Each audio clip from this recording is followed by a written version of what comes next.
Vocês vão ter contato e vocês precisam saber como é que é feita a técnica, tá? Quais são as contraindicações, o que acontece no sistema hemodinâmico do paciente quando a gente quando a gente realiza esse tipo de anestesia e quais são os parâmetros anatômicos que a gente pode realizar ou não, certo? Então, vocês, quando rodarem na prática, vocês vão avaliar sempre qual vai ser a anestesia realizada.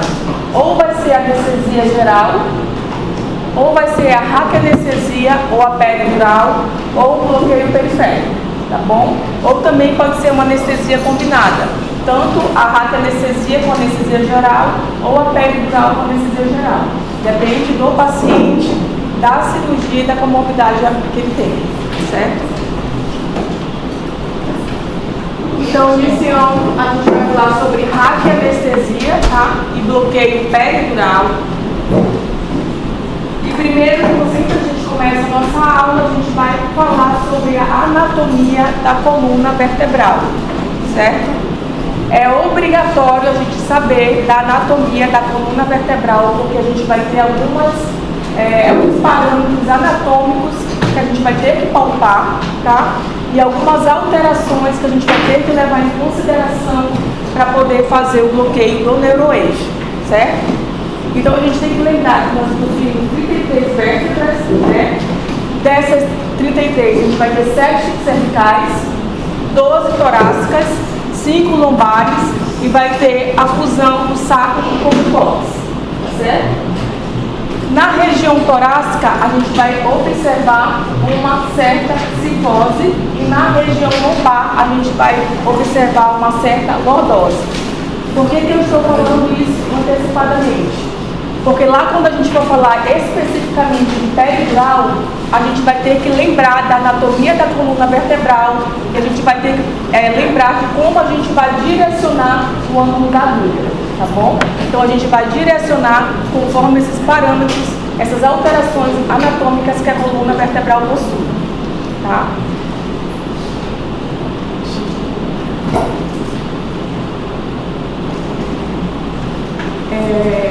Sempre quando a gente for falar da anatomia da coluna vertebral, a gente tem que lembrar quando termina o sacro dural, a medula do adulto, tá? Então, a grande maioria da medula do adulto vai terminar em torno de L1. E no lactente, na criança, vai terminar ao nível de L3. Então, vocês nunca vão ver uma raquianestesia sendo feita em nível torácico ou cervical. A raquianestesia vai ser apenas a nível lombar. Por qual motivo? Porque eu vou funcionar sempre abaixo do sacro dural. Eu não posso pegar nenhuma raiz nervosa, porque senão o paciente ele pode ter sequela motora ou ter alguma complicação desse pinçamento de alguma raiz nervosa. Então, por qual motivo? A gente vai falar lá no final, isso. Sempre da quadra quina. Então, por qual motivo a gente sempre faz a raquianestesia na região lombar, a nível de L3 e L4? Porque a gente sabe que a medula no adulto, ela termina em L1, tá? Então, a grande maioria dela vai terminar em L1, 60%. A gente vai ter uma porcentagem de 10% terminando em L2 e 30% terminando em T12, tá? E na criança, no recém-nascido, a gente vai ter a medula terminando a nível de L3. Então, veja que, sabendo a anatomia, eu evito algumas complicações para o meu paciente, tá? Então, quando vocês forem rodar lá na clínica médica e tiver que fazer uma punção para coleta de líquido, devido ao quadro do paciente, se é algum quadro neurológico, desconfia de meningite ou algum tumor do sistema nervoso central, vocês sempre vão funcionar a nível de L3 e L4, porque vocês conhecem a anatomia e sabem onde termina o sacro dural, certo?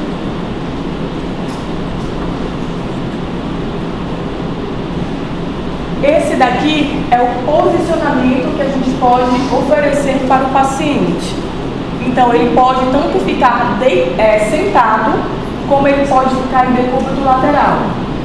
Quando a gente coloca o paciente sentado, a gente vai observar o quê? Que ele vai ficar com as mãos em cima da coxa, o queixo ele vai encostar no peito, tá? E a região do ombro, ela tem que ser bem relaxada, ela não pode ficar com contração.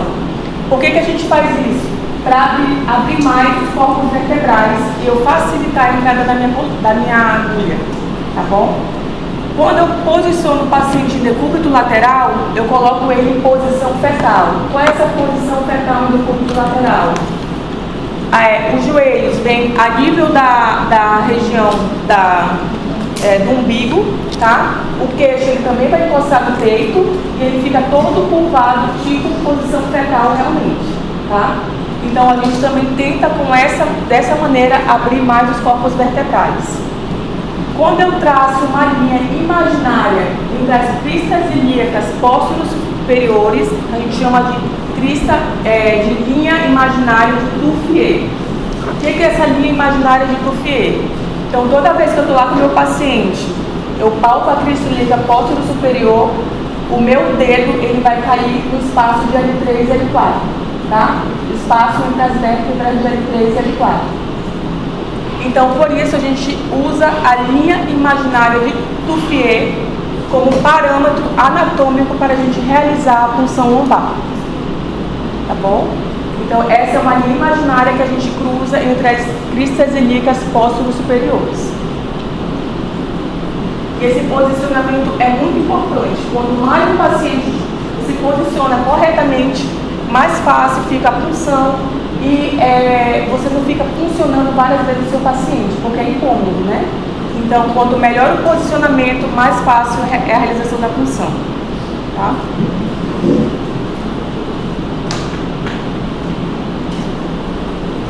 Aqui nós vamos ter os tipos de agulha que a gente utiliza na raquianestesia. Esse tipo de agulha, ele é muito importante porque a gente vai ter as agulhas cortantes e as agulhas que não são cortantes, que são atraumáticas. O que quer dizer isso? As agulhas cortantes, a gente vai ter a ponta mais em formato de faca, tá? Mais fina, e as não cortantes, a gente vai ter uma ponta mais rompa. Por que isso é importante para a gente? Porque quando eu uso a não cortante, eu vou apenas divulsionar as fibras nervosas. quando eu uso a agulha cortante, eu posso ter alguma lesão de algum filamento nervoso que pode ter consequências no pós-operatório para o paciente.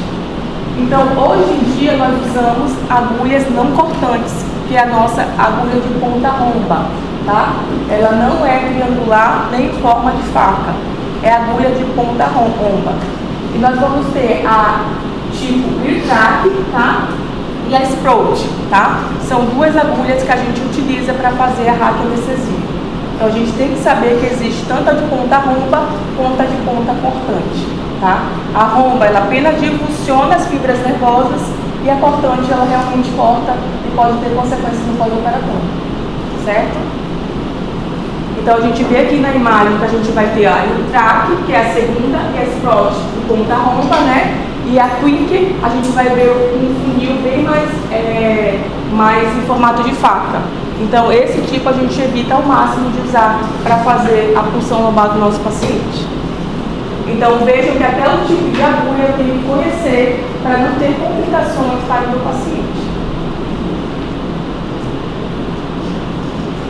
Esses daqui são as agulhas que eu trouxe a imagem para vocês conhecerem de raquianestesia, tá? Na prática a gente conversa novamente sobre isso, mas eu quero que vocês observem que o bisel delas tem uma coloração diferente.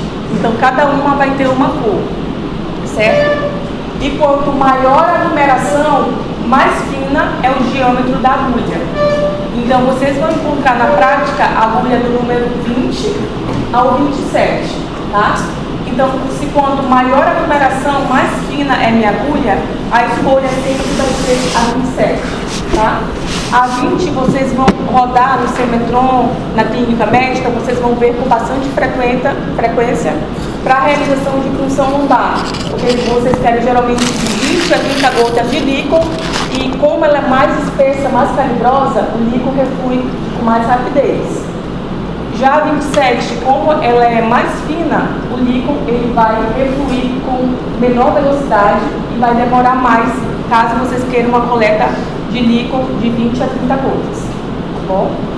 Só que, em virtude do diâmetro da minha agulha, eu posso ter também complicações. Porque pensem comigo, eu vou entrar, a gente vai começar daqui a pouco dos parâmetros anatômicos que a gente vai cruzar até chegar lá no espaço subaracnoide, para refluir o líquor, e vocês imaginam um corte na agulha macro, tá? Se eu tiver um corte com a agulha de 20, eu vou ter uma lesão maior do que com a 27. Então, se for uma paciente com propensão a cefaleia pós-NAC, ela pode desenvolver essa complicação da punção lombar, tá? Por eu estar usando uma agulha mais calibrosa. Então, a gente tem que evitar o máximo possível, porque a gente vai ter complicações.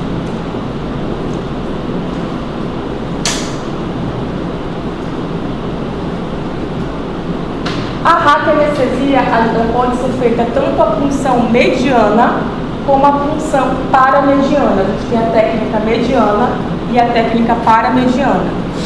Na mediana, a gente vai passar a gente vai ter como parâmetros algumas estruturas anatômicas. Quais são elas? Sempre a gente vai começar pela pele, né? Vai passar o TCS, que é tecido celular subcutâneo. Então, pele, TCS, ligamento supraespinhoso, ligamento interespinhoso, ligamento amarelo e espaço subdural, certo? Então, vejam aqui, ó, que aqui eu tenho anestesia peridural, que a gente vai comentar daqui a pouco, e aqui eu tenho a raquianestesia. Na raquianestesia, eu vou funcionar o espaço subaracnoide, eu vou estar dentro do sistema nervoso central, tá? Eu retiro o bisel da agulha e vai refluir líquor. Na peridural, só para antecipar para vocês, eu vou estar no espaço imaginário antes de funcionar o espaço subdural e não pode refluir líquor. Se eu fiz uma peridural e refluiu o líquor, eu não fiz peridural, eu fiz uma RAC acidental com agulha de peridural, que é muito mais calibrosa, tá? Então, na peridural não pode refluir líquor. O que reflui líquor é a raquianestesia, em que a gente funciona espaço subaracnoide, que eu estou dentro do sistema nervoso central do meu paciente, certo? Então, sempre lembrar desses parâmetros anatômicos. Pele, TCS, ligamento supraespinhoso, ligamento interespinhoso, ligamento amarelo e espaço subaracnoide.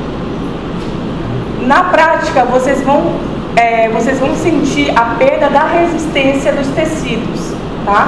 E quando a gente perde a resistência dos tecidos, a gente tira o bisel e o líquido vai refluir. E aí sim a gente injeta a medicação, tá bom? Na peridural, como a gente está no espaço virtual, eu vou fazer um teste para ter certeza que eu estou nesse espaço virtual. E depois que esse teste for positivo, eu vou injetar a minha medicação, tá bom?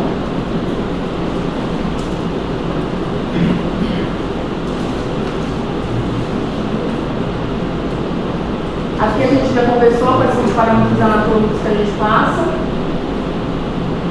e quais anestésicos locais a gente pode usar para realizar a radioanestesia, tá? Eu trouxe inúmeros que a gente pode utilizar, porém na prática clínica o que a gente utiliza é a bupivacaína com glicose, que a gente chama de bupivacaína pesada, ou a bupivacaína isobárica, tá? Que é sem glicose. A bupivacaína pesada, que é com glicose, ela vai se comportar conforme a gravidade. Então, se eu estou funcionando meu paciente, eu imediatamente deito meu paciente para poder dar nível na minha radioanestesia. Se eu funciono meu paciente e deixo meu paciente sentado, ela vai se depositar onde? Na região sacral, tá? Na parte inferior, porque ele vai ficar sentado, ela se comporta conforme a gravidade. Então, vocês vão observar que imediatamente após eu realizar a radioanestesia, eu tenho que deitar meu paciente para atingir níveis, que eu falo que são dermátomos, para fazer a cirurgia que for proposta pelo cirurgião. Por exemplo, ele vai fazer uma cirurgia de retirada de cálculo do ureter. A gente sabe que o rim, a topografia do dermátomo dele é nível de T8. Então, o T8 eu vou ter que atingir o quê? Pelo menos acima da região umbilical, tá? A nível da região umbilical é T10, apêndice tifóide é T6, tá? E crista ilíaca é T12. Então, tudo isso eu tenho que saber também para poder fazer o bloqueio. Quanto tempo a gente espera? Por exemplo, tem que deitar o paciente? Isso, imediatamente deita. Imediatamente, porque ela já vai se difundindo, tá? Outra situação que vocês vão observar também, por exemplo, é se for fazer uma cirurgia de vesícula com radioanestesia. A gente sabe que o dermátomo da radioanestesia, para a vesícula, tem que atingir o nível de T6 aqui, apêndice tifóide. Então, para a paciente não sentir nenhum incômodo de dor ou de sentir, a gente faz um trem na mesa. Qual é a finalidade de fazer esse trem na mesa? Atingir maior número de dermátomos, tá? E devido à medicação que a gente usa, vai se comportar conforme a gravidade. O trem nada mais é que de cabeça para baixo. Então, literalmente, o paciente vai ficar deitado na mesa e eu dou um trem, a cabeça dele vai para baixo, certo? Anti-trem, tá? Ou cédula livre é quando eu coloco a cabeça do paciente acima do corpo, certo? Entendido isso? Agora, da bup isobárica, ela não tem essa característica de se comportar conforme a gravidade. Então, a bup isobárica, geralmente, a gente só usa para cirurgia ortopédica ou para cirurgia de membro inferior. Por qual motivo? Porque aonde eu colocar o meu anestésico, ele vai se depositar somente naquele dermátomo. Não adianta eu fazer trem, não adianta eu fazer cefaloproclive, porque ela não vai se difundir conforme a gravidade, tá? Então, se eu infundir L3, L4, ela vai ficar mais ou menos naqueles dermátomos, tá? Então, a isobárica a gente geralmente utiliza para cirurgia de membro inferior, pode ser ortopédico ou até vascular.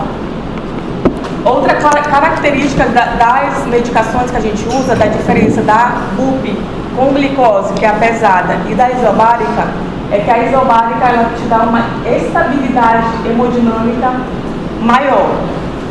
A pesada ou a hiperbárica, ela te dá muita variação de pressão e frequência cardíaca. Então, se for um paciente hipotenso ou que já tem a frequência baixa, a gente tem a tendência de usar a bupivacaína isobárica por ela ser mais carne estável, tá bom?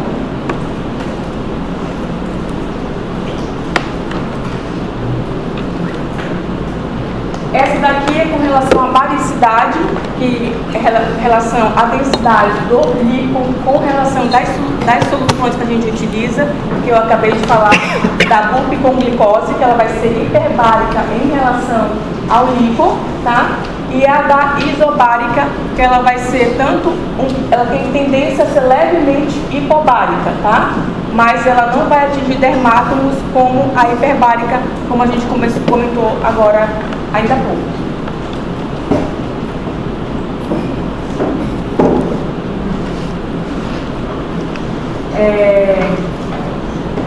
Com relação à posição do paciente, então sempre atentar a isso, tá? Porque às vezes a gente faz a hack e aí a mesa não está no nível adequado, ou ela está sem o controle para a gente posicionar o paciente. Então, antes de fazer a hack anestesia, é obrigatório a gente checar se a mesa ela tá reta, ou se a gente vai precisar fazer um trem, colocar o paciente de cabeça para baixo e você tem controle na mesa.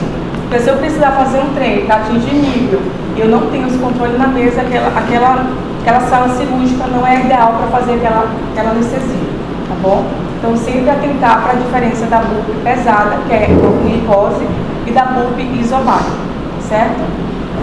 A dose e a baricidade são importantes. Então, se eu fizer 5 mg de bup comparada a 20 mg, concorda que a de 20 mg vai atingir mais dermátomos do que a de 5 mg.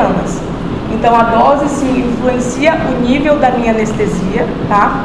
Quando eu falo nível, eu falo em relação aos dermátomos que ela vai acometer. E o volume, a concentração, a temperatura e a viscosidade são menos importantes. Então, a gente tem que saber algumas características das medicações que a gente injeta dentro do líquido para saber qual vai ser a diferença entre uma e outra, dependendo da cirurgia que foi proposta para ser feita.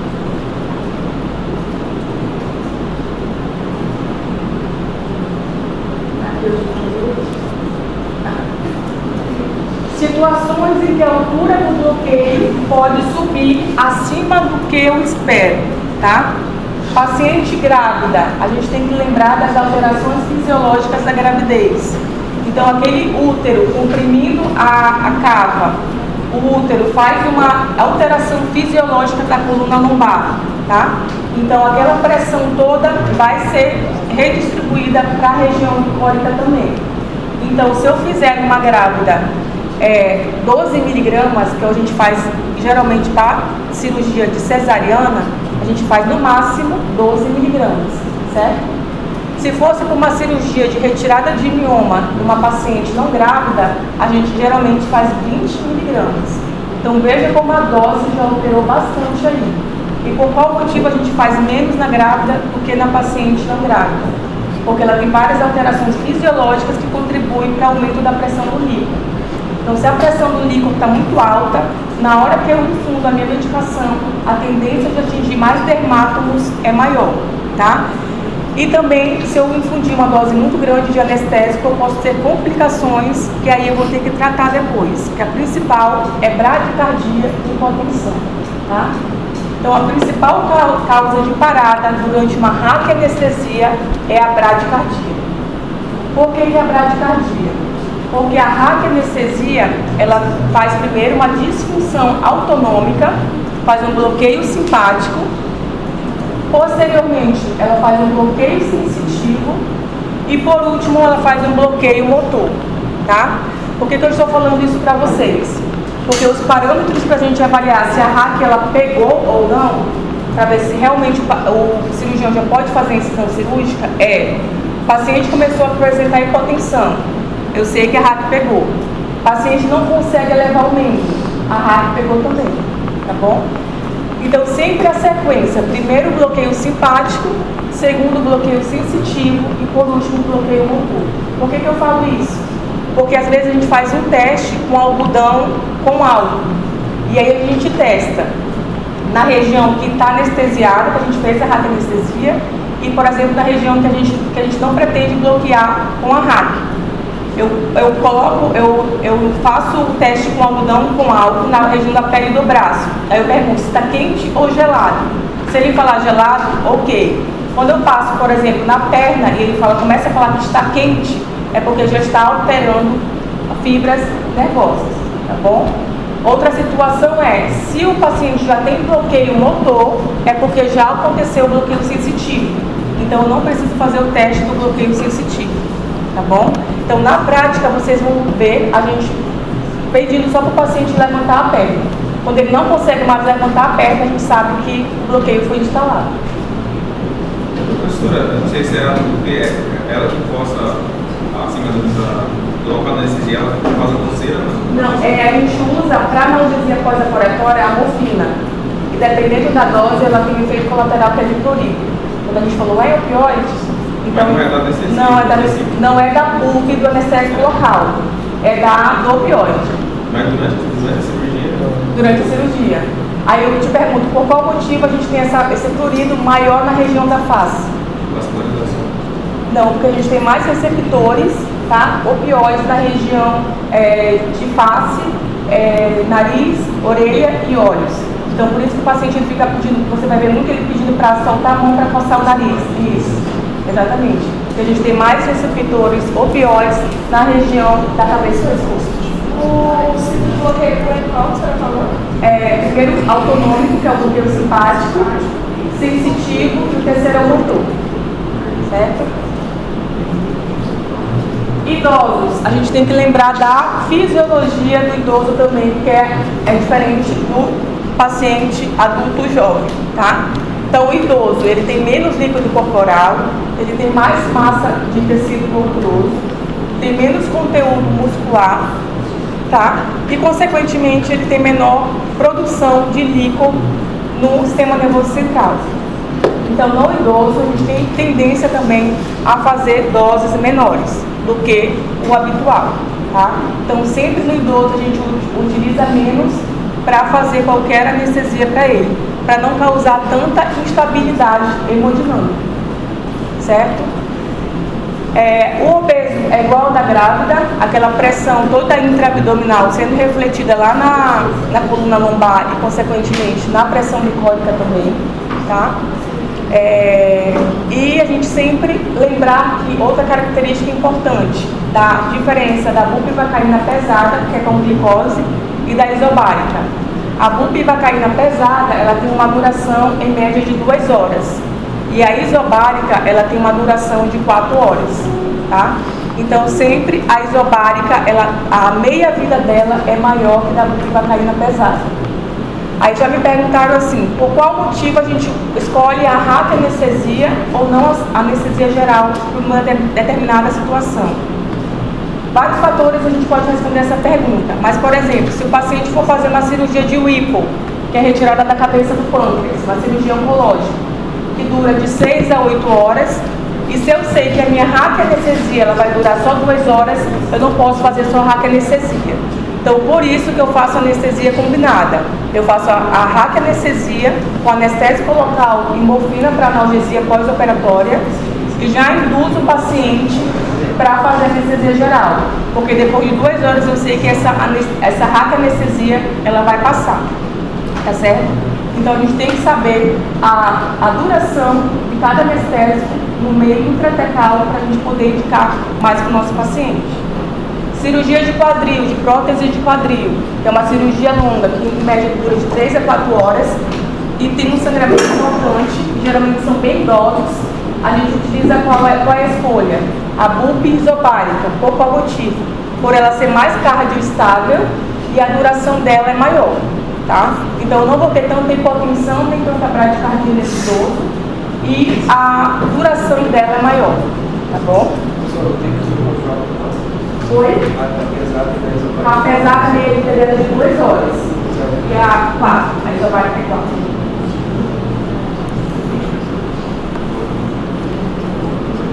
Paciente de 25 anos, ASA 1, com o diagnóstico de apendicite e programado para ser operado sob anestesia subaracnoide.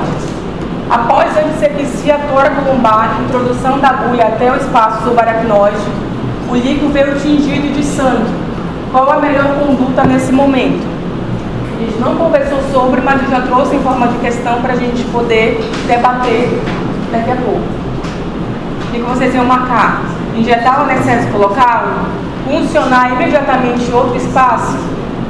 Suspender a técnica e realizar anestesia geral? Manter a técnica caso o tingimento sanguíneo do líquido desapareça? Administrar 10 mg de vitamina K por via venosa antes da nova punção.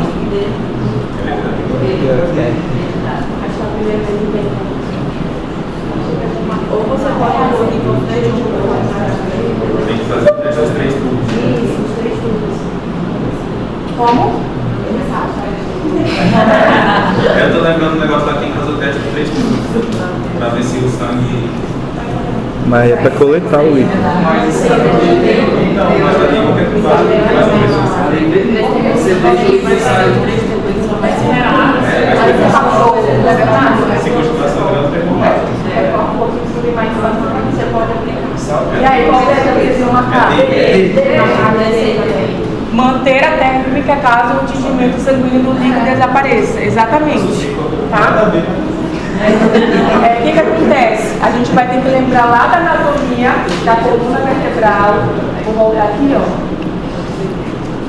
Aqui na anatomia da coluna vertebral, a gente vai ter que lembrar que a gente vai ter o plexo que liga a medula espinhal, tá?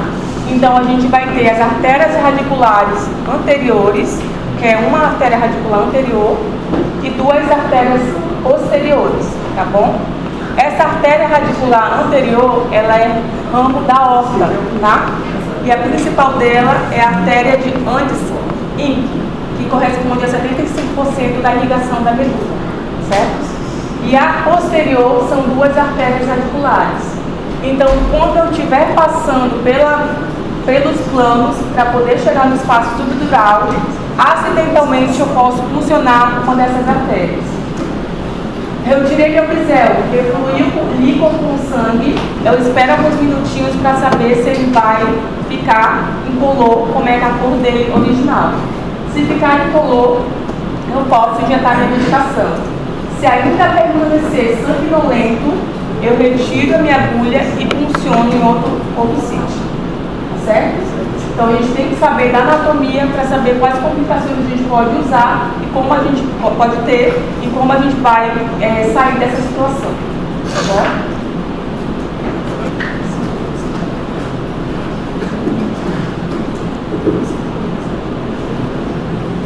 Falando um pouco de peridural, tá? Então, a peridural, a gente vai estar no espaço virtual, certo? Então, a gente vai passar os mesmos planos, tá?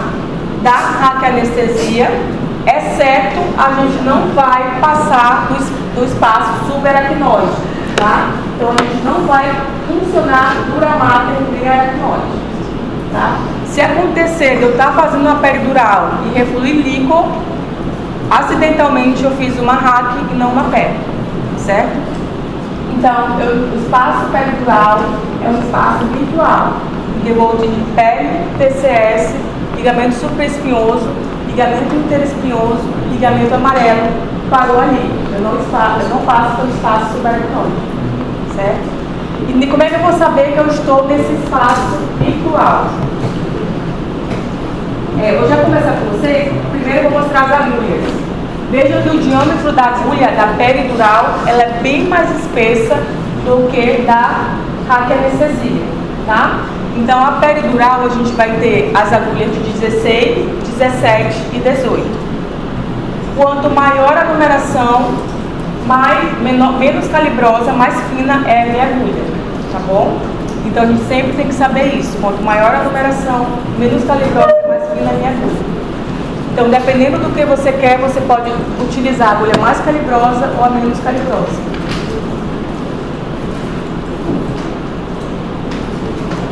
A gente vai ter algumas diferenças, atentem aqui, porque a gente vai ter alguma diferença da raquianestesia para a peridural. Nesse momento da peridural, que eu realizei a peridural, eu vou ter tanto dispersão cefálica como caudal do meu anestésico. Lá na raquianestesia, o que acontecia? Eu tinha apenas dispersão cefálica da BUP pesada, porque ela se comporta conforme a gravidade. Na bupivacaína isobárica, na raquianestesia, ela fica apenas naquele dermátomo que eu injetei a medicação.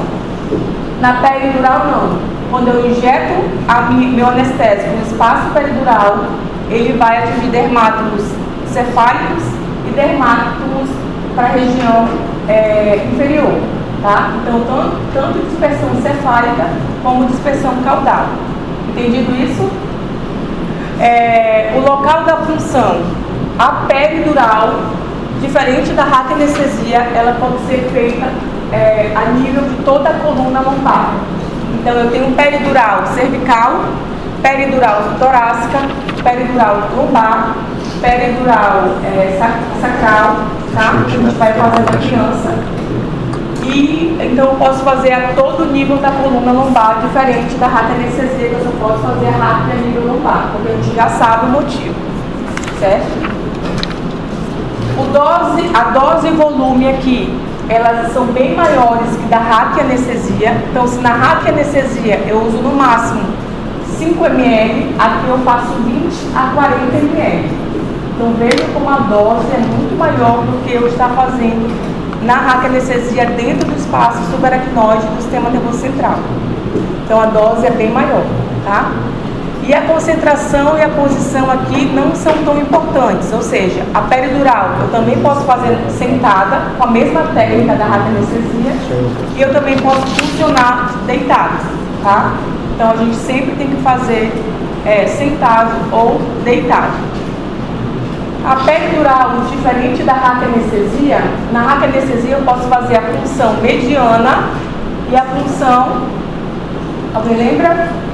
Paramediana, exatamente. Na peridural não, eu só posso ser feita a punção mediana, tá? Então a peridural não existe punção paramediana, é apenas mediana.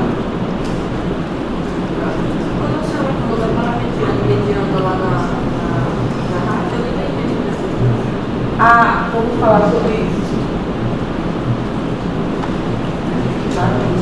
Na mediana, muito bom, eu vou passar entre a abertura das vértebras torácicas e vou atingir o espaço subaracnoide. Na paramediana, a gente tem que saber o quê? Que eu vou lateral a vértebra, vou funcionar 1 centímetro lateral e 1 centímetro inferior, tá? Com a minha agulha de raquianestesia. E qual a diferença da mediana para a paramediana? Qual é o sítio anatômico que eu não vou atravessar na paramediana? Alguém sabe? Isso. Ligamento amarelo, tá bom? Então, na paramediana, a gente não atravessa o ligamento amarelo, certo? Então, uma diferença bem lembrada, que a gente esqueceu de falar, que na mediana, a gente vai entre as vértebras.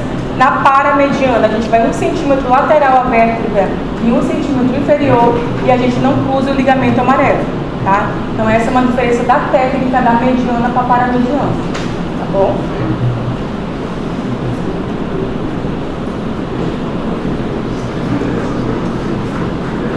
Peridural caudal, tá? Então, o que a gente vai lembrar? A gente tem hiato sacral. Nosso hiato sacral, ele fica aberto até a idade de mais ou menos 3 anos ou até o peso de 20 quilos. Então, geralmente, a gente faz uma peridural caudal numa criança de até 3 anos ou de até 20 quilos. E, geralmente, a gente faz para anestesia do abdômen inferior. Ou aquele paciente vai fazer alguma hérnia inguinal, tá? O paciente vai fazer cirurgia de apêndice aberta, a gente pode fazer uma peridural caudal. O paciente vai fazer tem alguma anomalia de reto e a gente quer fazer analgesia para o pós-operatório, a gente pode utilizar a peridural caudal, tá certo? Então, tudo isso a gente vai usar. Então, a peridural caudal, ela fica mais restrita à criança porque o hiato, ele está aberto aproximadamente até os 3 anos, tá? Ela pode ser feita em adulto? Pode ser feita em adulto, porém com a utilização do ultrassom, tá? No adulto ela é mais difícil de ser feita, tá? Porque a gente vai ter um espaço bem reduzido, diferente do da criança, mas ela pode ser feita com a utilização do ultrassom, tá bom? Deixa eu ver o que mais.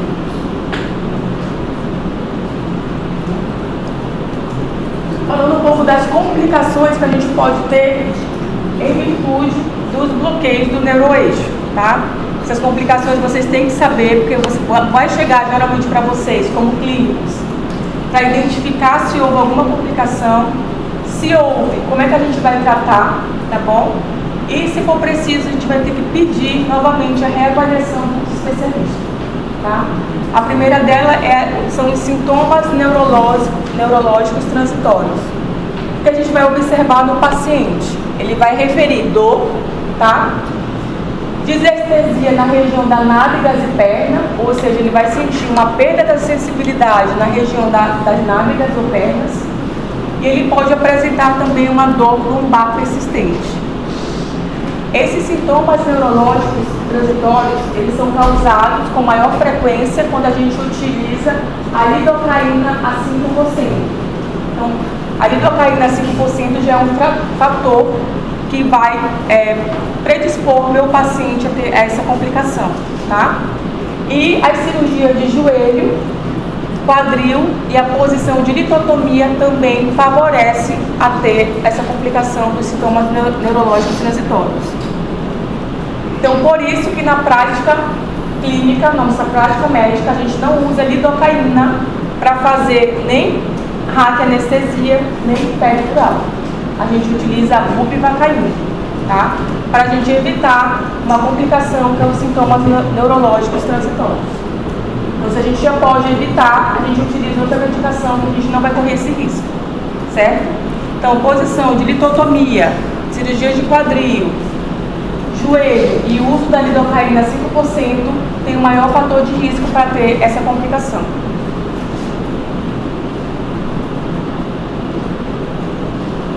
Síndrome da cauda equina, tá? Então, essa daqui, a gente também, o paciente vai referir dor pra gente, tá?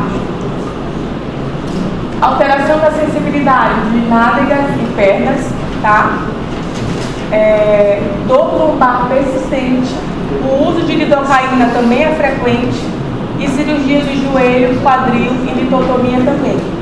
O que eu vou observar de diferente dos sintomas neurológicos transitórios da síndrome da cauda equina?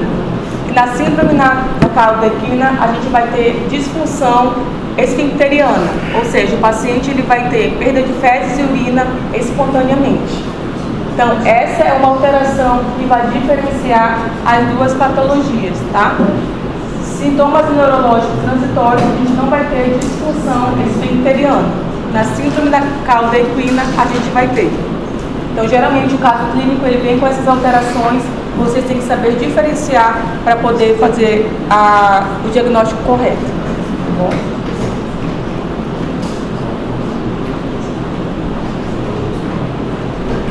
A síndrome da cauda equina, o que vai acontecer? A gente pode, acidentalmente, injetar a medicação dentro do nervo, tá? Função traumática, a gente pode encostar também numa raiz nervosa. Geralmente, quando a gente encosta numa raiz nervosa, o paciente refere: eu estou sentindo a minha perna formigar. Então, ou a gente já retira a nossa agulha e funciona novamente. Então, esse formigamento durante a punção, o paciente não pode referir. Se ele referir formigamento, após você funcionar, você não pode injetar a medicação, porque senão você vai fazer lesão neuronal. E aí a chance de complicação é bem maior, tá? Se eu usar muito anestésico, também posso precipitar essa síndrome, tá? E usar catéter para deixar com o neuroeixo. O que esse catéter faz?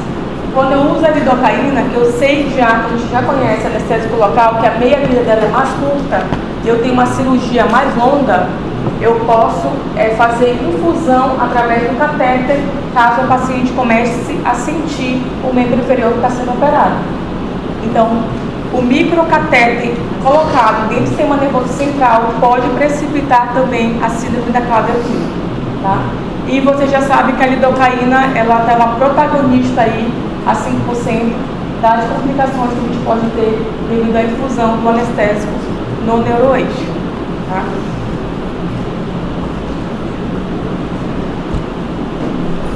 Síndrome da artéria espinhal anterior. Eu comentei ainda há pouco que a irrigação da medula, tá?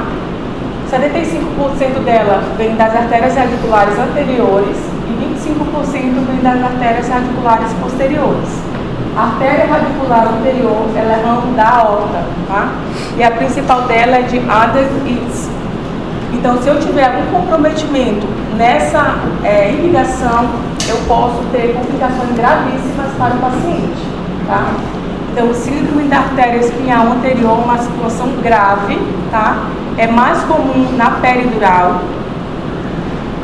Pode fazer paralisia motora, tá? Irreversível, incontinência fecal, tá? E urinária. E eu posso causar uma arteriosclerose com hipertensão grave. Então, o que a gente tem que lembrar? Se eu tiro a maior parte da irrigação da minha medula, eu vou ter o quê? Um choque neurogênico, né? Então, o paciente ele pode se evoluir com choque neurogênico devido à disfunção do sistema nervoso central. Então, essa é uma complicação rara, porém, se acontecer, ela é muito grave, tá? Então, a gente tem que saber que pode sim ter complicações durante o meu procedimento. Então vejam que não é só, a gente fala, o cirurgião em média fala assim, é só uma RAC, faz só uma RAC. Só que essa RAC pode ter complicações gravíssimas, tá? Então a gente tem que saber o que está fazendo, quais medicações a gente deve utilizar e quais complicações a gente pode ter e se tiver, como vamos tratar.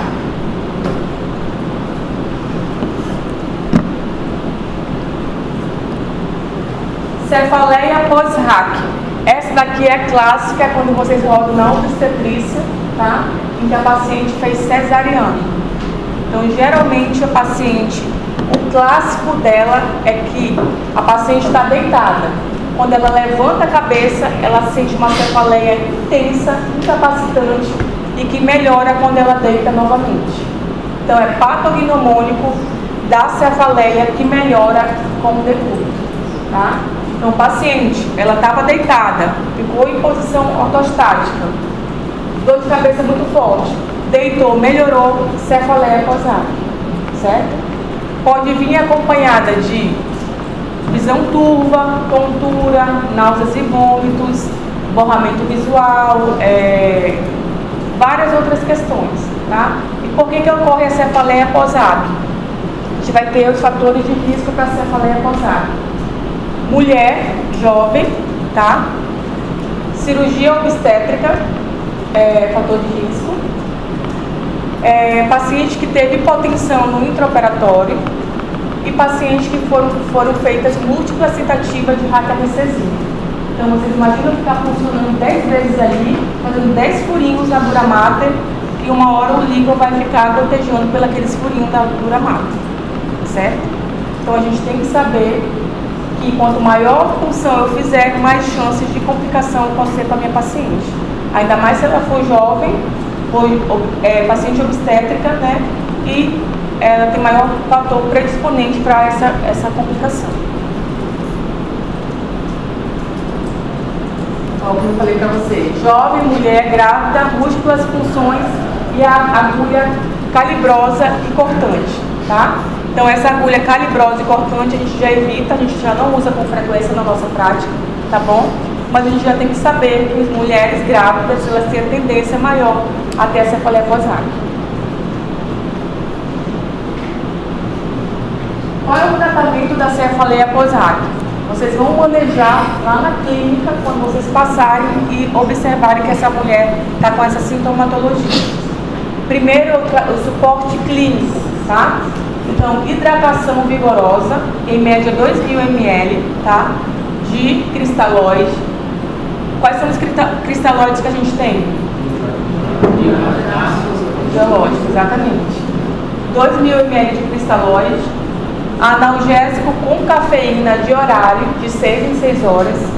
Vou já explicar o motivo da cafeína, tá? Repouso absoluto no leito, tá? fazer xixi e cocô no leito, dar de mamar para o bebê no leito, alimentar no leito, entendeu? Então tem que ficar deitada para a recuperação da cefaleia pós-natal. Pelo menos 48 horas. Após 48 horas das medidas clínicas, eu reavalio o meu paciente para saber se o tratamento foi efetivo ou não, certo? Se não foi efetivo, pode falar. 48 horas no final. Deitada. Isso. Entende? É difícil porque ela tem que amamentar e aí está naquela fase inicial da amamentação. Às vezes é o primeiro filho, entendeu? Então, assim, esse decúbito 100% é difícil, mas o recomendado para o tratamento é ficar em decúbito horizontal por 48 horas, tá bom? Se as medidas clínicas após 48 horas não forem efetivas, a gente tem duas opções, que é o tampão sanguíneo, que é o blood patch, tá? O que é o blood patch? É o tampão sanguíneo. No local que a gente fez a raquianestesia, eu vou fazer uma peridural, tá? Cheguei no espaço virtual, eu vou coletar o sangue da paciente, coletei o sangue da paciente, vou injetar no meu espaço peridural. Esse espaço peridural, ele vai fazer um tampão, literalmente, para evitar a saída do líquido pela membrana, pela dura mater, tá? Então, é literalmente um tampão sanguíneo que a gente vai fazer. Esse sangue vai coagular e ele vai fazer um tampão naquele orifício que estava vazando o líquido, por isso que a paciente estava tendo essa sintomatologia. Uma segunda opção que surgiu, que é menos invasiva, é o bloqueio esfenopalatino. Como é que a gente faz o bloqueio esfenopalatino? A gente pega um cotonete longo, que a gente faz a coleta o suave, exatamente, que a gente faz a coleta transvaginal. Nesse cotonete, nesse suave, a gente embebeda ele com lidocaína e coloca lá como se fosse aquele teste do Covid. A gente coloca justamente lá no seio esfenoidal. E a gente deixa por 3 a 5 minutos, tá? Retira e vê a resposta da paciente. Então, a tendência atual é a gente fazer procedimentos cada vez menos invasivos e com menor risco de complicação. Então, a gente tem o bloqueio esfenopalatino, tá? Ou o blood patch, que é o tampão sanguíneo. Se as medidas clínicas não forem favoráveis ou não derem certo, após 48 horas.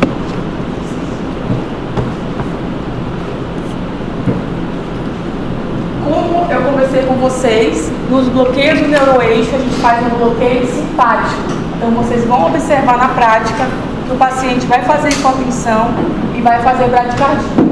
Então a principal causa de parada após o bloqueio do neuroeixo, um bloqueio pode ser rápido ou peridural, o primeiro sinal que ele vai dar é bradicardia. Então aquele negócio de fazer uma hack e tomar um café ou ir no banheiro, não dá, tá? É vigilância, anestesia é vigilância contínua. Porque senão o paciente para e aí você vai ter que ter outras medidas para poder fazer a reversão daquela complicação, tá bom? Então sempre atentar para bradicardia durante o bloqueio do neuroeixo, certo?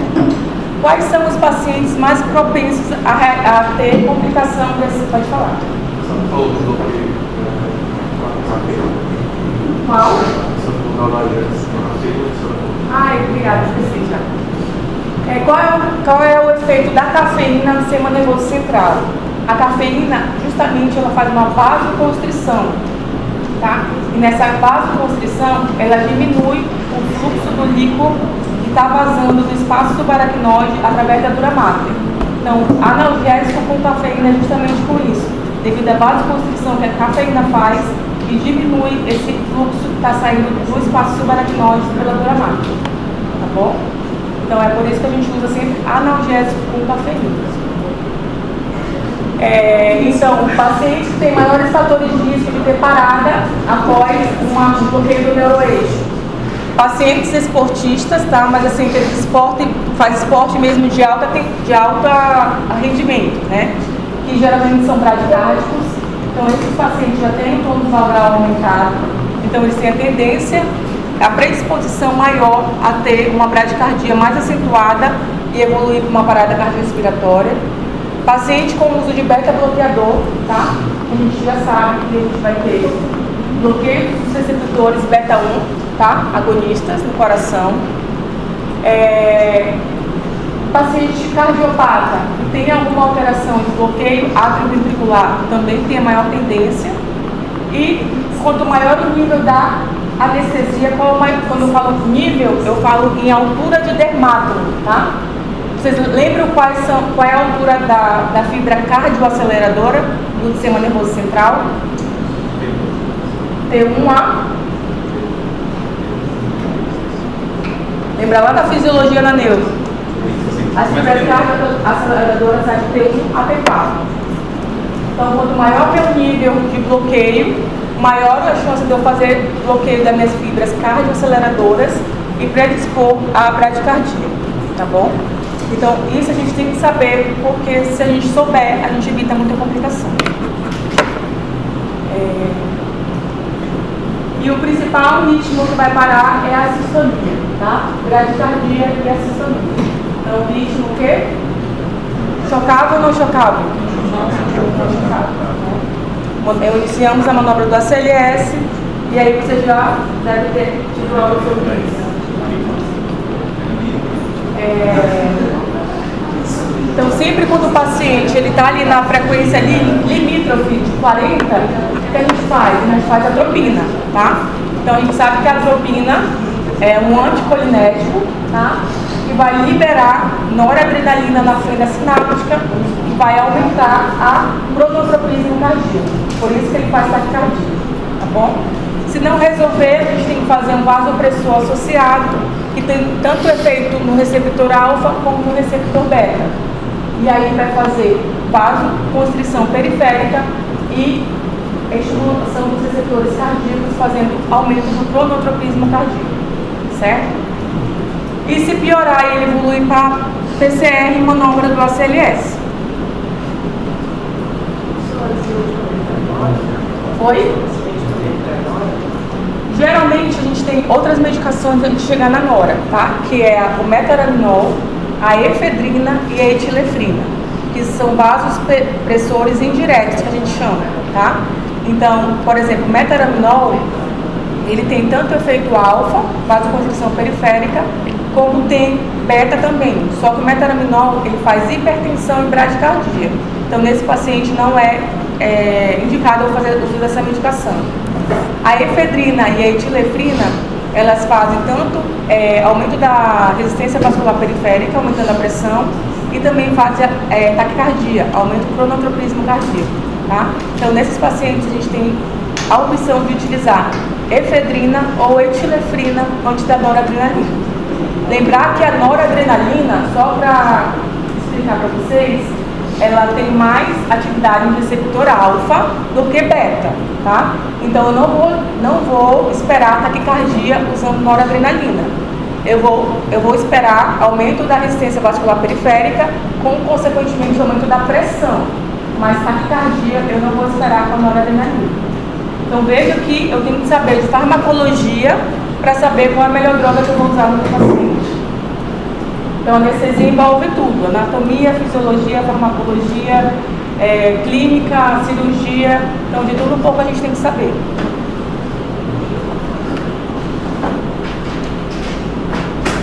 Alguém pode ler, por favor? Gestante, 24 anos, portadora do vírus da imunodeficiência humana, HIV, em uso de zidovudine, lamivudine e cortinase, contagem normal de linfócitos CD4, programada para cesariana e ligadura do bairro sob anestesia peridural. Houve perfusão acidental da dura máter e a cirurgia foi realizada sob anestesia subaracnoidea, com bupropicaína e hiperbárica, sem intercorrentes. No primeiro dia pós-operatório, passou a apresentar cefaleia intensa em região hospital, ao sentar-se, náuseas e fosfolúria. Pode-se afirmar que... E aí? Pode ler. A. É recomendado apenas repouso em posição supina e hidratação. B. Não é contraindicada a realização de tampão sanguíneo em portadores do HIV. C. A infecção pelo HIV contraindicada, o bloqueio neuroaxial. D. Paciente jovem, gestante e HIV positivo. Positivos são fatores predisponentes para tal complicação. E a realização do tampão sanguíneo contraindicada com futura anestesia peridural.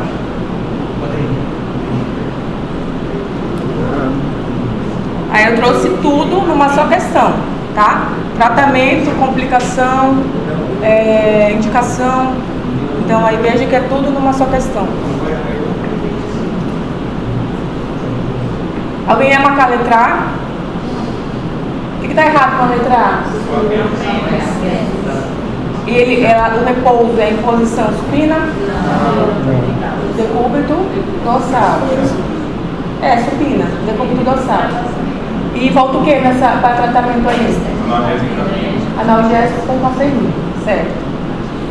Letra E. A realização do tampão sanguíneo contraindica uma futura anestesia peridural? Não, né? A gente não falou sobre isso, então não contraindica. Letra D. Paciente jovem, gestante e HIV positivo são fatores predisponentes para tal complicação. Quais os fatores que a gente pode ter para uma complicação de cefaleia pós-RAC?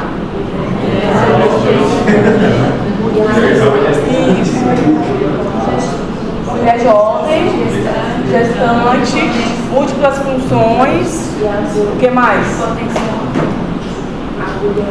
Aquilo importante. Não é o caso aí, né? Tá. A infecção pelo HIV contraindica o bloqueio do neuroeixo? Não, né? Então não é porque ela tem HIV que a gente vai poder fazer uma RAC e uma peridural no paciente. A gente faz normalmente. Então a resposta é a letra B. Não é contraindicada a realização de tampão sanguíneo portador de HIV. Tá? Então se ela já é portadora, está com o CD4 controlado, a gente vai fazer para tratamento da cefaleia pós-RAC, caso as medidas clínicas após 48 horas não forem efetivas. Certo?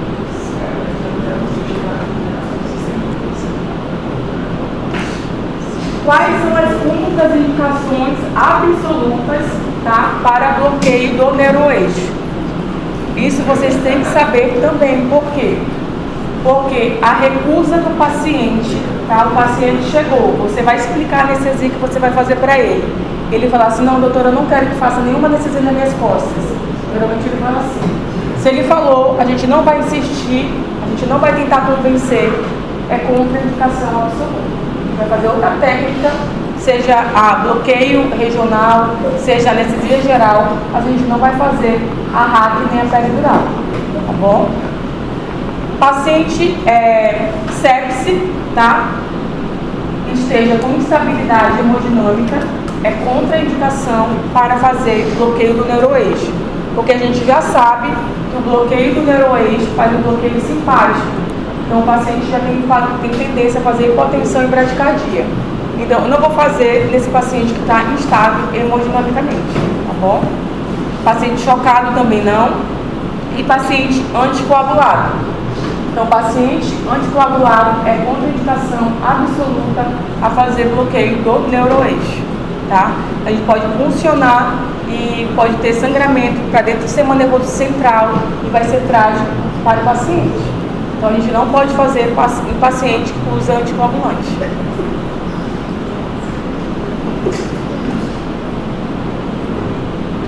Contraindicações relativas. A gente vai avaliar o paciente antes de realmente realizar ou não o bloqueio do neuroeixo, tá? Relativas são doenças neurológicas, ou seja, aquele paciente que está com miastenia grave ou alguma doença, sistema nervoso central, a gente vai avaliar como é que está o quadro clínico do nosso paciente para saber se pode ser feito ou não o bloqueio do neuroeixo, tá? Paciente DPOC, a gente sabe que o paciente DPOC, ele já tem uma restrição, um padrão restritivo de ventilação. Então esse paciente, para não ter nenhuma complicação respiratória, a gente vai avaliar o grau dele também, para saber se pode ser feito ou não, tá? Cardiopatia, então paciente cardiopata, tá? Se ele for um paciente cardiopata compensado, a gente pode fazer a RAC ou a peridural. Mas se não for, é contraindicado a gente fazer o bloqueio do neuroeixo. tá? Se um paciente com fração de ejeção menor que 40, então a gente não vai fazer. A gente já sabe que a bomba cardíaca dele tem tendência à falência. Então a gente não vai fazer um bloqueio que vai piorar ainda mais a contratividade cardíaca, tá? E o paciente que está desorientado, paciente que está agitado, paciente que não fica na posição correta, é uma contraindicação relativa a fazer o bloqueio do neuroeixo.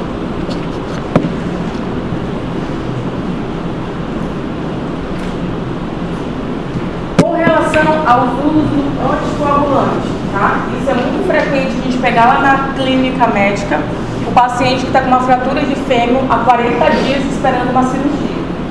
Só que ele está acamado, geralmente é um idoso que está acamado há 40 dias. Então, para evitar uma trombose, as médicas da clínica já fazem uma anticoagulação. E quando chega para a gente, eu tenho que avaliar no prontuário qual foi o último horário que foi feito um anticoagulante, tá? Para não ter nenhuma complicação do sistema nervoso central. Então, o que a gente vai avaliar? Quando o paciente está usando uma heparina de baixo peso molecular, o bloqueio pode ser feito após 10 a 12 horas da última dose que foi feita a medicação. Então, eu pego a prescrição e vejo. Foi feito ontem 19 horas. Ele está entrando na sala cirúrgica agora às 10. Então, eu posso fazer o bloqueio do neuroeixo sem nenhum risco. Porque já tem um intervalo de 12 horas da última aplicação, correto? Com referente à próxima dose que vai ser aplicada nesse paciente, para fazer a anticoagulação. Também vai ser de 10 a 12 horas eu ter realizado a punção no meu bloqueio do neuroeixo, tá? Então, se for heparina de baixo peso molecular, eu tenho que ver a última dose da heparina, qual foi o horário, e após 12 horas, 10 a 12 horas, eu posso realizar o bloqueio. Para colocar novamente o anticoagulante, eu tenho que esperar de 10 a 12 horas do horário que foi feita a minha punção lombar, certo? Caso eu coloque um catéter de peridural ou um catéter no espaço subaracnoide, eu vou ter que também ter um tempo para poder retirar esse catéter, tá? Então, se for um catéter, eu vou retirar 10 a 12 horas, tá? Da última dose do anticoagulante. Por exemplo, foi um paciente que fez uma cirurgia de abdominal e eu passei um catéter de peridural a nível tóraco-lombar. Esse paciente ele foi para a UTI, tá? Na UTI, iniciaram o anticoagulante, eu passei no outro dia para ver o paciente, ele estava bem, sem dor, e eu quero retirar o meu catéter. Então, eu vou na prescrição, vejo qual foi o último horário do anticoagulante que foi feito, e após 10 a 12 horas eu posso retirar o meu catéter peridural ou subaracnoide, certo? E depois da retirada do meu catéter, eu posso fazer a infusão novamente desse anticoagulante após quanto tempo? Após 2 horas da retirada do catéter, eu posso colocar novamente o anticoagulante, tá bom? Então vejam que eu tenho que avaliar a anticoagulação do meu paciente para fazer a punção e para retirar catéter também, tá? Não pode ser feito de qualquer forma. Então tem que ter cuidado com isso. Alguém pode ler? Homem de 27 anos, 75 quilos e 1,80 m de altura. É submetido à artroscopia de joelho sobre anestesia. Após 25 minutos do bloqueio subaracnoideo, o paciente apresentou parálise respiratória e o anestesiologista solicitou sua ajuda. Você percebe que todos os alarmes do monitor estão desligados, inclusive o volume da oximetria do pulso. Além disso, o anestesiologista estava fora da sala no momento da ocorrência, mas refere que após o posicionamento do paciente em dentro da sala, o nível sensitivo de bloqueio estava entre 8. Qual deve ter sido o primeiro sinal que o paciente vai apresentar que evoluirá para PCR? Todo mundo já sabe, né? Então ninguém vai sair daqui sem saber que a radioanestesia natural vai estar em evolução. Então, tem que saber disso. Tá? Então esse tema aqui é um tema que vocês vão ver muito na prática com a gente quando rodar, tá? E qualquer acompanhamento de algum familiar que vocês forem acompanhar a cirurgia vai ser anestesia geral ou bloqueio do neuroeixo. Então por isso, para vocês saberem indicação, anatomia, tá? Complicações e como tratar essas complicações. Então isso é muito importante, tá? Diferença de medicações, tá? E diferença de agulhas também que a gente tem que saber, tá bom? Então na próxima aula, nossa última aula antes da prova, a gente vai falar de bloqueadores neuromusculares, que a gente encerra a matéria, certo? Então, obrigada, gente.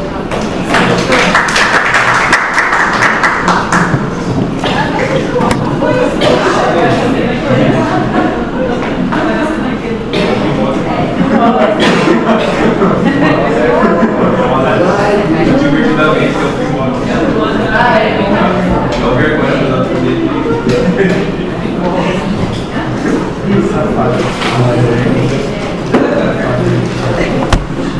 Já uma mesa trouxe.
Aí tem pagado de conta boa, certo?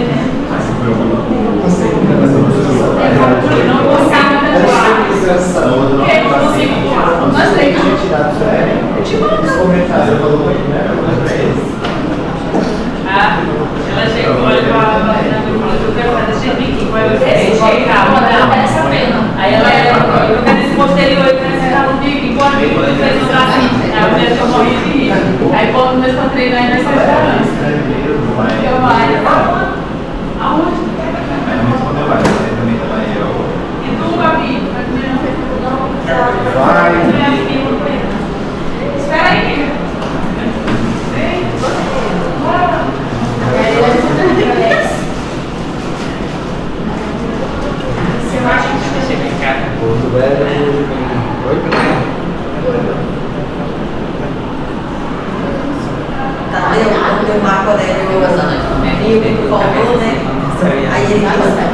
família já deve já Se alguém desistiu, vê, já, olha aí, ó. vai achar que a gente tem alguma deficiência. Cara, ontem eu bananei, Mas aí como a gente dá.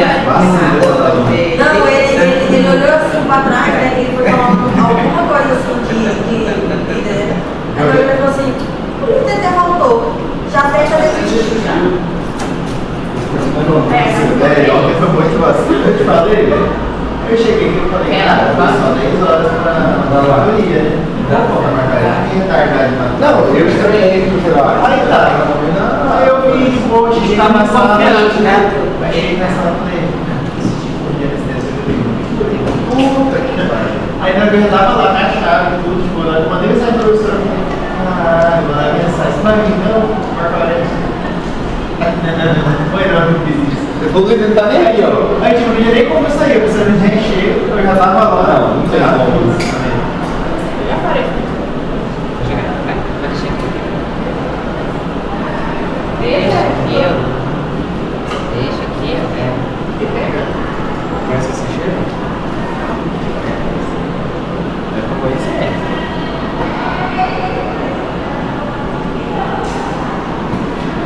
Já vai.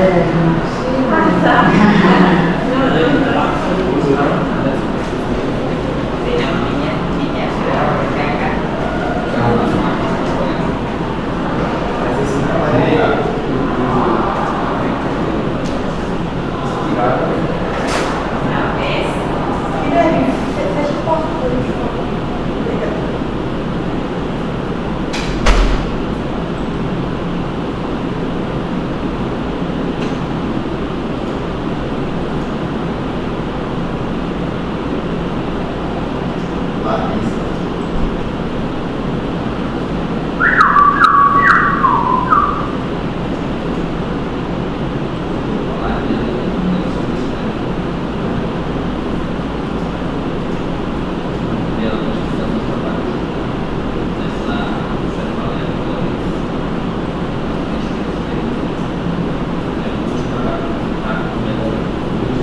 Fez, Elber? Ei, Elber? Fez? Ainda não, conseguiu o que eu falo lá, aquele lá, que mandou. Aquele lá é do próprio, da própria revista. Tem uma pessoa específica no zap. Quem foi a pessoa que te passou para eu falar com ela? Amigo, foi a pessoa que eu paguei pra fazer. E quanto é que ele cobra? Ah, não sei, porque pra mim foi 4 salários uma vez. Pois é.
Ah,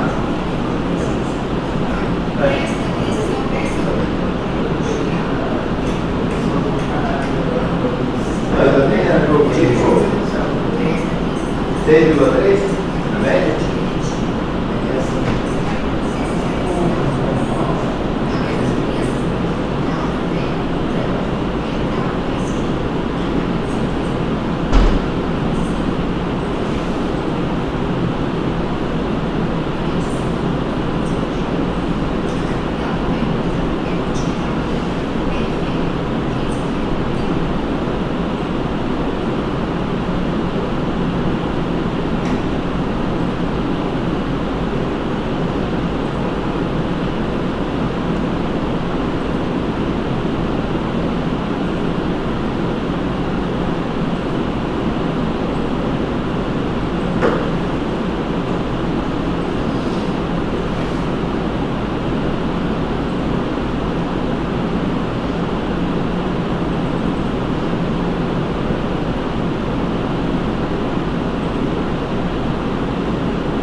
Ah, o meu apertando o pé. Quem foi, gente? Não tá bem? Bobinha, tô achando.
Olha isso aqui, né?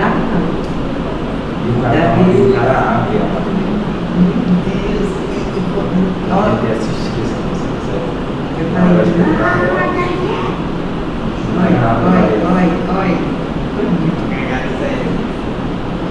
Não, mas lá nem comemora. Nem comemora. Com a tua mãe?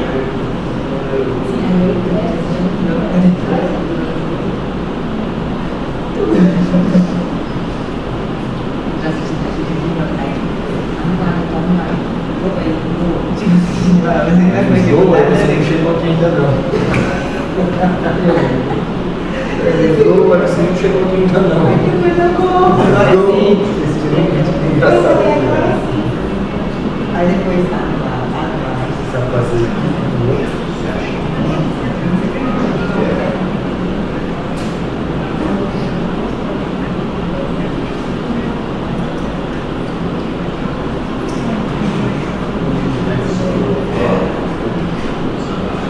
Vai.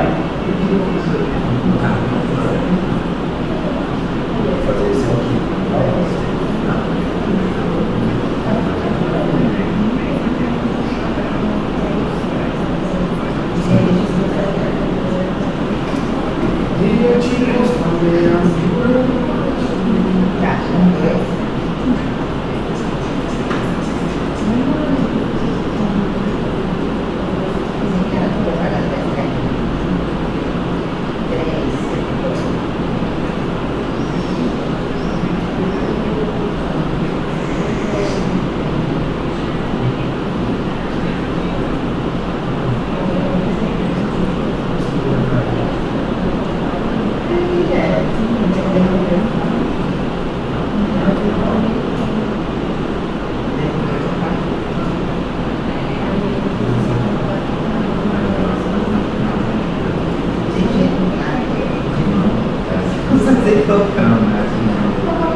E é longe daqui de Porto Velho?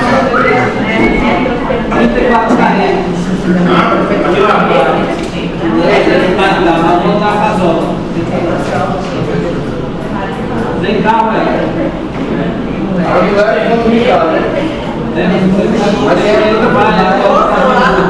Coloca pra frente. Tem a moto também. Não, Ué, já explica a moto. Ela tá querendo trazer acabadinhos na terceira. Eu sou o único. Vai no meio. se é o único, não dá pra cá, né? Vai ficar pra lá. A ideia, ele andou na moto, ele vai pro outro. Você vai no Porque essa aqui vai no meio. O F vai no meio. Você vai no trem, Vai ser só assim. você vai no trem, né? Vai estar amarrado. Mas é legal. Rapaz, o cara é pai. O cara é pai. Aqui,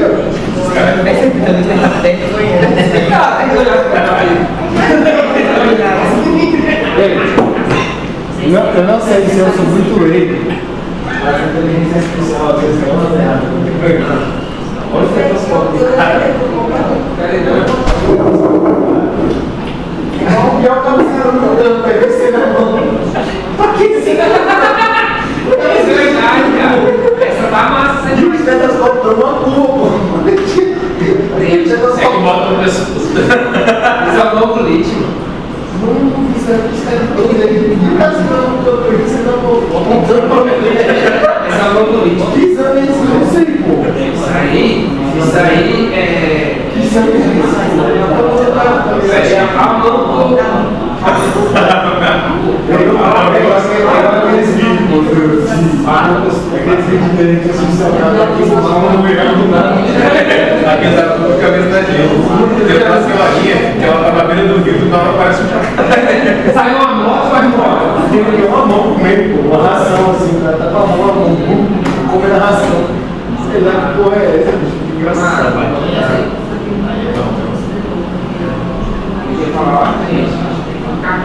Vocês podem falar.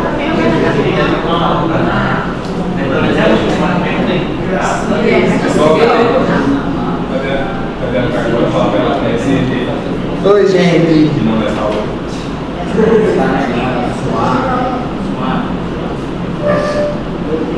Quero.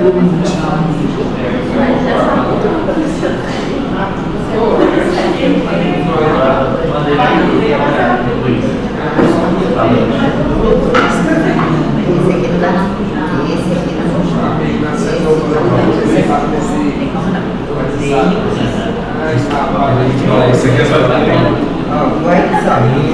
é mais do lado? Esse é o 3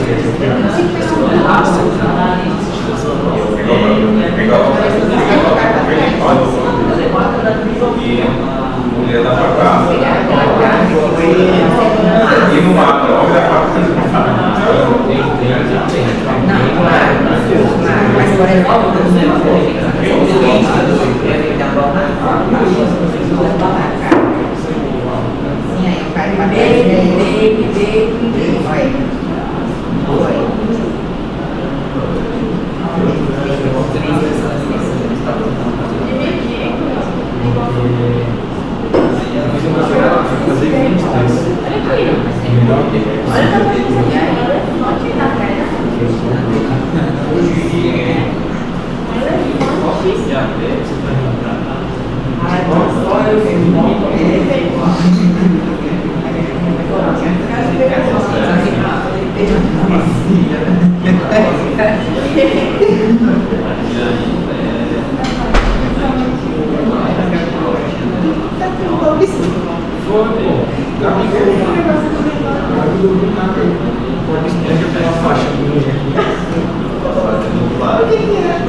Agora fazendo bem.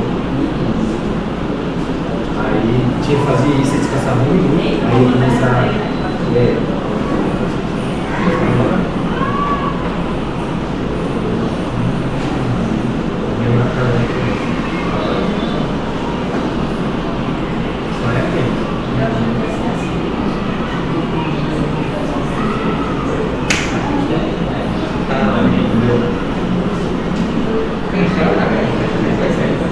minha bateria eu tirei essa prova. Porque você vai quitar no pé.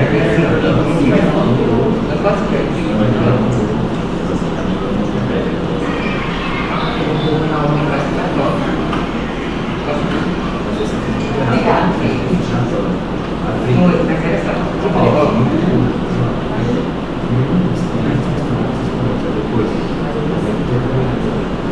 mas eu não sei descobrir. Mas estava um pouquinho errado também.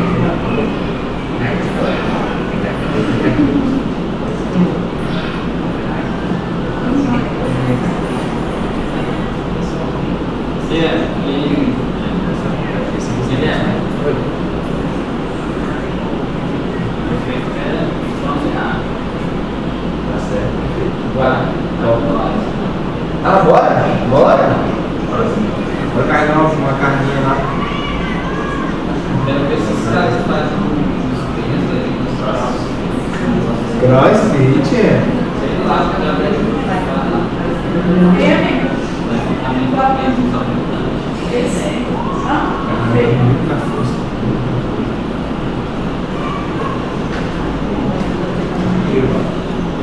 Eu meu era esse aqui dele.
Eu queria que eu tivesse, né?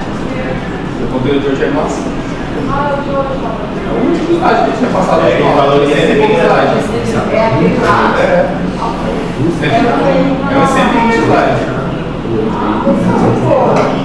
Esse aqui é o último, era 10%. Eu vou copiar o outro. Ah, não. O da hora dele copiou, né? Não sei.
Não, mas eu vou com uma aula lá, né? Na última aula do Palestina, terminou o dia. Mas era de dois conteúdos, não?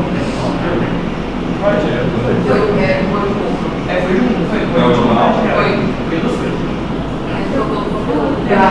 Hoje voltaria a ficar para a aula de hoje. Então, dá obra para o Deus na passada. Quero convidar ele 18 exercícios. Moramos 2 horas para dar 18 exercícios. E ainda vai ligar tudo aí? Hoje não tem não, cara. Lembra que eles não queria hoje, mas semana que vem que ter 3. Eu achei que Era a ia última aula. viajar. O gasto inteligente. O gasto inteligente. Não, não sabe. Gente, é melhor saber gasto inteligente. Ele disse que não tem, mas por mostra a canto de regra não tem. Vocês têm lógica? É porque eles trabalham nas duas. É, lá embaixo é isso.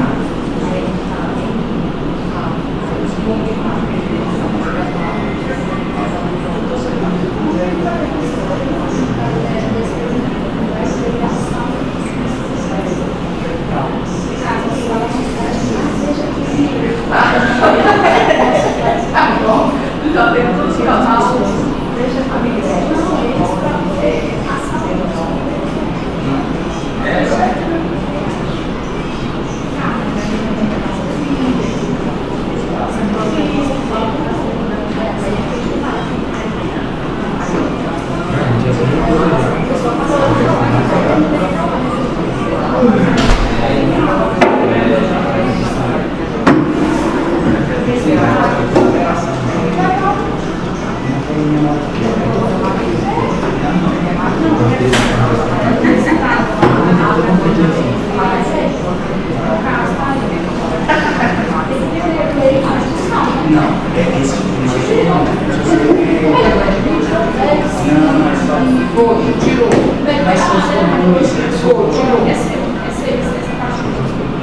Vai, você vai para a Paulista.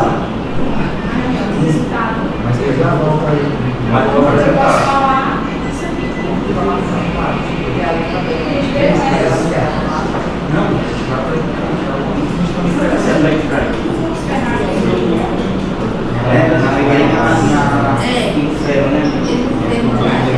Não, eu caso filho, tá? Vai iniciar no caso. Posso ver? Eu tenho um antigo, pode trocar, botar esse.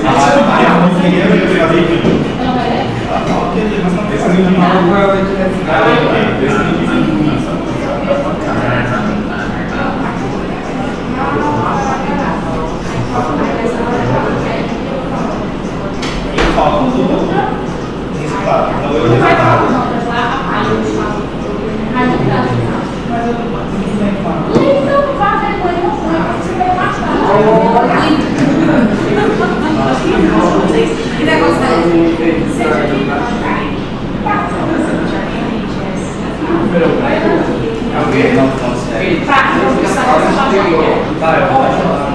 Vai falar sobre a gente vai ver que acontecer.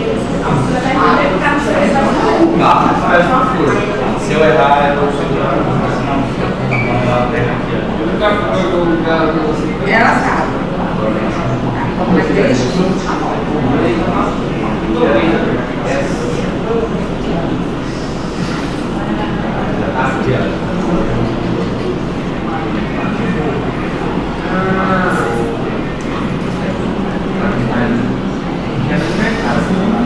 Eu acho que essa coisa tá cacete.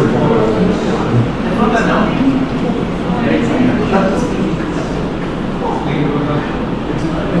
Essa por isso que você é essa, cara. É essa que vai fazer uma massinha deles. É massinha.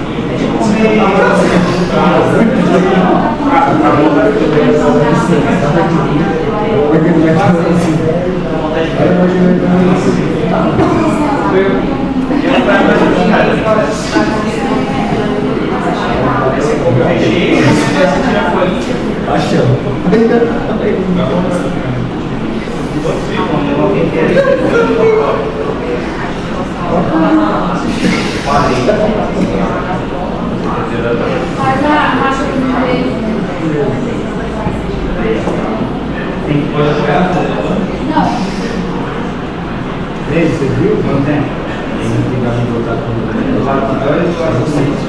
Quando começar lá no corpo, né?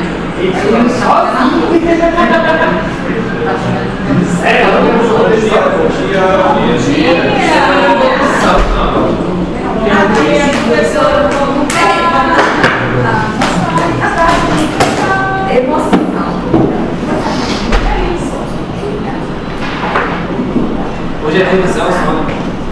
Uma aula, né? É o que ele faz hoje.